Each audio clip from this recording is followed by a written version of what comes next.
How to convert an Instagram account into a creator account. Hi everyone, welcome back to our channel App Guide. In today's video, I'll simply show you how you can create an Instagram account to a creator account, so make sure to watch the video till the end. So if I go ahead and open up Instagram and then I come to my profile page by tapping the profile icon from the bottom right, you'll be able to notice that currently I actually have a personal account. So if I want to switch to a professional account, in other words also a creator account, what I have to do is just tap on the three lines icon from the top right and then go to settings and privacy. Over here you'll be able to see all this options right over here.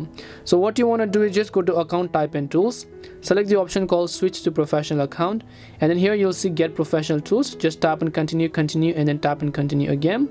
Over here just describe your creator account, tap on done. Then after it's done that, it'll ask you to select a creator or a business account. If you want to switch to a creator, you can select creator. If you want a business, you can select business. In this case I'll just select creator, and then just tap on the option called next. Once I've done that, I'll just tap on the not now option, and then over here you can see we've set up our professional account. Basically you can go ahead and complete your profile, you can get inspired, you can grow your audience and introduce yourself as well. But once we've done that, we've successfully gone ahead and then created and converted an Instagram account to a creator account. That's all it takes to convert account on Instagram to a creator account. We hope the video was really helpful, and if it did help you, then make sure to leave a like and subscribe to our channel. If you have got any more questions, feel free to leave them down. Thank you very much for watching, and see you in the next video.